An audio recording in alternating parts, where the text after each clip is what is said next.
Alrighty then, guys, let's finish up this three-part series of Latin America before we get back to Europe. All right, so Chile, Chile has probably some of the craziest steak I probably ever had in my life. I mean, they had. If you guys saw the blog, I put steak and eggs, and oh, it was just insane. They had like the eggs, and then they had the bacon and steak. I really don't even really eat bacon like that, but it's just, I mean, out of this world control. If you guys get a chance, go to Chile and try that food. Insane. Now nightlife, everything closes early, 4 o'clock, 4:30. As you guys know, in Spain, I mean, we go to the club at 4 o'clock. So that's one thing about Chile I didn't like. Entry, like I said, it was pretty crazy with all the lines to get in. It was just like, oh man, what a pain. So get ready for long lines in Chile. Hotel prices wasn't nothing crazy. 4 stars, probably 50, 60, 70 a night. Nothing crazy. Uber is cheap, a couple dollars. Not that bad.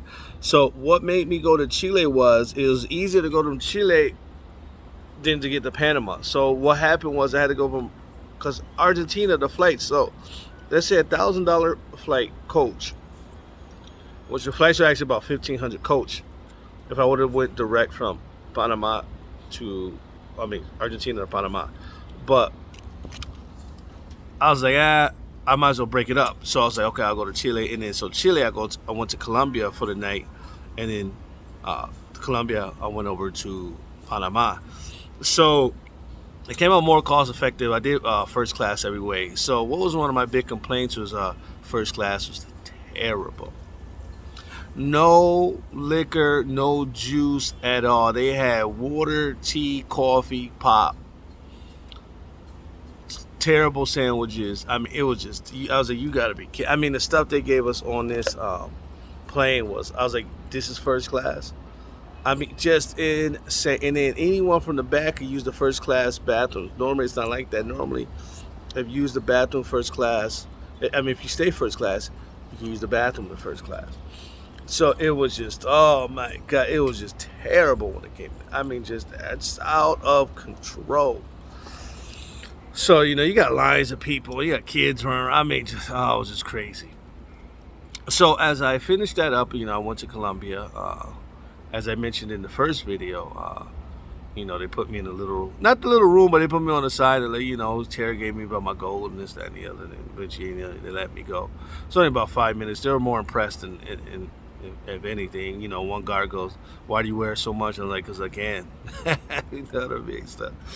Probably shouldn't have been a dick to the cop, but hey, it is what it is. Forget about it. So, I get to Colombia. I'm hanging out with my buddy. We actually go to a mansion in the mountains. They had like a crazy DJs there, house music, and girls and parties and good things like that. So the one good thing about Bogota, I would say probably one of the only good things, is that the girls are normal there. You go to Medellin, all those girls are hoes in Medellin. The majority of girls there in Medellin are just working girls. So you try to meet a regular girl that you like that's super hot, because they're all super hot mainly there. She's probably working.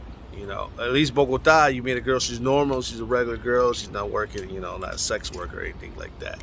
So that's one thing good about Bogota. But as far as nightlife and all that, I'm not sold. Maybe I gotta go back and do it again. I just wasn't sold on Bogota. I just think Bogota is just not the city. Panama, I got into Panama a couple days ago. I was in Panama before because we went from Medellin to Panama. Hung out one night in Panama and then shot back. So now I'm doing a week here in Panama.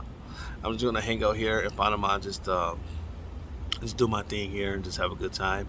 So if you look at the timeline, I started back in basically February, and I just been on the road ever since. Before that, I was in Spain in December, and I did a couple months in Miami. Hung out and just kind of chilled pretty much. Didn't do too much there. Just partied and hung out with friends and cooked and all that stuff. But so now, what Panama's been like. It was pretty easy to get in. That's kind of where I stayed. Smooth process. Nothing crazy.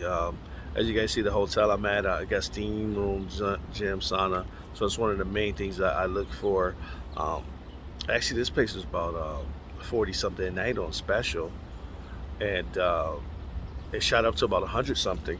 So there's a lot of great deals. They got police as security here, so it's great. They got a bar and all that other good stuff. So it's pretty great. If you want to party in Panama, you got to go to the Old Town. The Old Town got a lot of good parties, nightlife, but a lot of clubs close at 3, 4 o'clock, so you got to be out early. Um, if you want to enjoy yourself, it's not something that I'm used to. Like I've mentioned before, but it's okay. Whatever.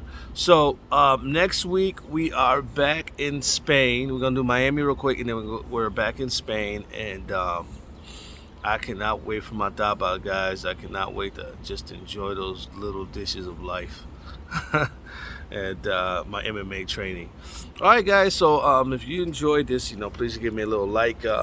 Any questions you guys have, if you guys just wanna, know anything about these countries, I'll give you my insight. How I move, how you should move, how you make sure you don't get robbed, even like even looking the way I look. So let me know, guys. Make sure to follow me on IG choco.es.